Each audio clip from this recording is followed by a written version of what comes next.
Hello everyone, welcome to fun learning. तो आज हम सब जैन धर्म के बारे में पढ़ेंगे।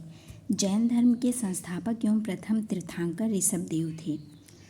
यहाँ पे टोटल जो तीर्थंकर हुए वह 24 थे जैन धर्म में, लेकिन हम लोग को पूरे 24 नहीं पढ़ने हैं। हम लोग को केवल पहला पढ़ना है, 23वां और 24वां, बस 3 ही पढ़ने हैं। जिसमें से ये जो पहले क्रम के तीर्थंकर थे ऋषभदेव, इनका प्रतीक जो था सांड था। हम लोग को बस इनके बारे में यही पढ़ना है कि प्रथम तीर्थंकर थे और जैन धर्म के संस्थापक थे। इनका प्रतीक जो था सांड, बस हम लोग को इतना ही इनके बारे में याद करना है। 23वें जो तीर्थंकर हुए पार्श्वनाथ, इनका प्रतीक था सर्प का फन। 24वें महावीर स्वामी जी हुए और इनका जो प्रतीक था वो था शेर। अब हम लोग यहाँ पे देखेंगे 23वें जो तीर्थंकर हुए पार्श्वनाथ, तो इन्हें पूछता है ज्ञान की प्राप्ति कहाँ पे हुई। तो इन्हें ज्ञान की प्राप्ति झारखंड के समेत शिखर पर प्राप्त हुई। और जब इनको ज्ञान की प्राप्ति हो गई तो उन्होंने चतुरायन धर्म का प्रचार प्रसार किया। चतुरायन धर्म क्या है? हिंसा न करना, सदा सत्य बोलना, चोरी ना करना, संपत्ति ना रखना, ये चतुरायन धर्म है। अब ऑप्शन में आपसे इसी में से कोई एक हटा देगा या फिर 3 देगा सेम, कोई एक अलग देगा, तो उसी में से आपको टिक करना होगा। अब हम लोग को इसमें जो सबसे मेन पढ़ना है वो महावीर स्वामी के बारे में पढ़ना है। महावीर स्वामी जो थे उनके बचपन का नाम था वर्धमान। इनके बचपन का नाम भी पूछ लेते हैं एग्जाम में कई बार, यूपी SSC में। अब जैन धर्म के जो 24वें एवं अंतिम तीर्थंकर हुए वो महावीर स्वामी जी थे। ये जैन धर्म के वास्तविक संस्थापक थे। एक इसमें संस्थापक है तो ये तीर्थंकर जो ऋषभदेव जी थे तो ये संस्थापक थे, लेकिन वास्तविक संस्थापक महावीर स्वामी को माना जाता है। महावीर स्वामी का जन्म 540 ईसा पूर्व कुंड ग्राम वैशाली में ज्ञात्रिक वंश में हुआ था। इनके पिता का नाम सिद्धार्थ, माता त्रिशला और भाई का नाम नंदीवर्धन था। इनकी पत्नी का नाम यशोदा, पुत्री का नाम प्रियदर्शिनी और इनके जो दामाद थे उसका नाम जमाली था, जो इनका प्रथम भिक्षु बनते हैं बाद में। 30 वर्ष की उम्र में जब इनके माता पिता जो रहते हैं उनकी मृत्यु हो जाती है, उसके पश्चात ही अपने भाई नंदीवर्धन से अनुमति लेकर संन्यास के लिए निकल जाते हैं, संन्यास स्वीकारते हैं। 12 वर्षों की कठिन तपस्या के बाद ऋजुपालिका नदी के तट पर साल वृक्ष के नीचे तपस्या करते हुए कैवल्य ज्ञान की प्राप्ति हुई। अब इसमें ये जो ऋजुपालिका नदी लिखा हुआ है तो इसमें पूछता है कि महावीर स्वामी को किस नदी पूछ लेता है कि किस नदी के किनारे वो तपस्या कर रहे थे, तो ऋजुपालिका नदी। और उसके बाद साल वृक्ष के नीचे। और कैवल्य मतलब होता है ज्ञान की प्राप्ति होना। जैन धर्म में कैवल्य का मतलब है ज्ञान की प्राप्ति, से इसका अर्थ लगाते हैं। अब महावीर स्वामी, अब जब इनको ज्ञान की प्राप्ति हो गई तो महावीर स्वामी को आहर्त पूज्य निर्ग्रंथ बंधन जिन विजेता कहलाए। जब इनको ज्ञान की प्राप्ति हो गई तो इन सारे शब्दों से इनको बुलाया जाने लगा, इससे प्रसिद्ध हुए। अब यहाँ पे ये आहर्त का मतलब पूछ लेता है क्या है, तो इसका मतलब है पूज्य, निर्ग्रंथ का मतलब बंधनीन, जिन का मतलब विजेता।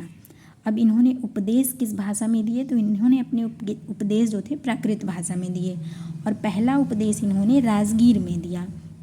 और इनके प्रथम भिक्षु जो उन्हीं के दामाद थे जमाली, वो प्रथम भिक्षु हुए और इन्होंने अपना अंतिम उपदेश पावापुरी में दिया, जो कि बिहार राज्य में है। अब जैन धर्म में आत्मा की मान्यता है। इसमें मूर्ति पूजा कर्मकांड का विरोध किया जाता है। इसमें पुनर्जन्म में विश्वास किया जाता है। 72 वर्ष की आयु में महावीर स्वामी को मृत निर्वाण की प्राप्ति हुई। 468 ईसा पूर्व में बिहार के पावापुरी में इनकी मृत्यु हो गई। और इनका ये प्रश्न पूछा जाता है कि निर्वाण का संबंध किससे है, तो निर्वाण का संबंध मृत्यु से है। और इनको पूछा जाता है निर्वाण कहाँ पे प्राप्त हुआ, तो इनको निर्वाण पावापुरी में प्राप्त हुआ, जो कि बिहार में है। अब ये आध्यात्मिक विचार इन्होंने कहाँ से ग्रहण किए थे, तो सांख्य दर्शन से इन्होंने आध्यात्मिक विचार लिए थे। अब उसके बाद पंचायन धर्म क्या है, तो जैसे ये पार्श्वनाथ ने चतुरायन धर्म दिया था ज्ञान प्राप्ति के बाद, ऐसे ही महावीर स्वामी ने पंचायन धर्म दिया था। तो वो चारों तो सेम ही थे। हिंसा न करना, सदा सत्य बोलना, चोरी ना करना, संपत्ति ना रखना, बस उसमें एक अलग से जोड़ दिया था ब्रह्मचर्य महावीर स्वामी जी ने, तो वो पंचायन धर्म कहलाया। अब ये पिछली बार पेट में पूछा गया प्रश्न है त्रिरत्न। अब ये महावीर स्वामी जी के द्वारा दिए गए त्रिरत्न थे, जैसे सम्यक दर्शन, सम्यक ज्ञान, सम्यक आचरण। अब इसी में से कोई एक अलग दे देगा आपको और उसके बाद उसी में से आपको देख के सही से पहचानना होगा।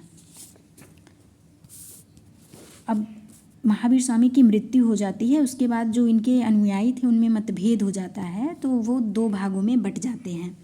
एक स्थूलभद्र और ये भद्रबाहु, तो जो स्थूल भद्र थे उनके जो शिष्य थे उनको वो श्वेतांबर कहलाए, और जो श्वेतांबर थे वो श्वेत वस्त्र धारण करते थे, और भद्रबाहु के जो शिष्य थे वो दिगंबर कहलाए, जो नग्न रहते थे। अब उसके बाद फिर कुछ जैन संगीतियाँ होती हैं इनकी मृत्यु के बाद, जब इनको निर्वाण प्राप्त हो जाता है। तो जैन धर्म के प्रचार प्रसार के लिए यहाँ पे प्रथम जो होता है 300 ईसा पूर्व में पाटलिपुत्र में होता है, उस समय जो अध्यक्ष थे स्थूलभद्र के टाइम पे होता है। और द्वितीय जो संगीति थी छठी शताब्दी 512 ईसा पूर्व में वल्लभी, जो कि गुजरात में है, क्षमा श्रवण के द्वारा वहाँ पे होती है। जैन धर्म मानने वाले कुछ प्रमुख राजा थे, जैसे कि उदयन, वंद राजा, चंद्रगुप्त मौर्य, कलिंग नरेश, खारवेल, राष्ट्रकूट राजा, अमोघ वर्ष, चंदेल शासक। तो इसमें से आपको ये कुछ दिए गए हैं, तो इसमें से एक कोई अलग दिया गया रहेगा, उसी में से आपको सिलेक्ट करना रहेगा कि कौन नहीं है, जैन धर्म को कौन नहीं मानते हैं। जैन साहित्य को आगम कहा जाता है। पूछ लेगा कि आगम किसे कहते हैं एग्जाम में, तो यहाँ पे आगम जो था वो जैन साहित्य को कहा जाता था। मथुरा काल का संबंध जैन धर्म से है। इम्पॉर्टेंट फैक्ट है, कर्नाटक के चामुंड शासकों ने श्रवण बेलगोला में विशाल बाहुबली की मूर्ति, जिसे गोमेतेश्वर की मूर्ति कहा जाती है, उसका निर्माण करवाया था। तो किसने करवाया था? चामुंड शासकों ने करवाया था। कहाँ पे करवाया था? श्रवण बेलगोला में करवाया था, जो कि कर्नाटक में स्थित है, वहाँ पे इसका निर्माण हुआ था। मध्य प्रदेश में चंदेल शासकों ने खजुराहो में जैन मंदिर का निर्माण करवाया। तो ये प्रश्न बहुत बार पूछा गया है कि खजुराहो मंदिर का निर्माण कहाँ पे करवाया गया है, किसके द्वारा करवाया गया है, कहाँ पे है, किस राज्य में है। तो ये सारे इंपॉर्टेंट फैक्ट हैं जो कि अगर आप पढ़े रहेंगे तो आपको याद हो जाएगा। उसके बाद ये लास्ट है, राजस्थान के माउंट आबू में दिलवाड़ा के प्रसिद्ध जैन मंदिर हैं। तो ये दिलवाड़ा के प्रसिद्ध जैन मंदिर कहाँ पे स्थित हैं, ऐसे भी करके प्रश्न आपसे पूछ सकता है। तो ये राजस्थान में स्थित है, जो कि माउंट आबू में है। तो ये हमारा जैन धर्म था। ज़्यादा ये सब टफ नहीं है, बस आप 2-3 बार अगर देख लेंगे, रिवाइज़ कर लेंगे, तो फिर आपको अच्छे से समझ में आ जाएगा। याद करने की ज़रूरत नहीं, बस आप सुन लेंगे ध्यान से तो भी आपको याद हो जाएगा। Okay, thank you so much, stay connected.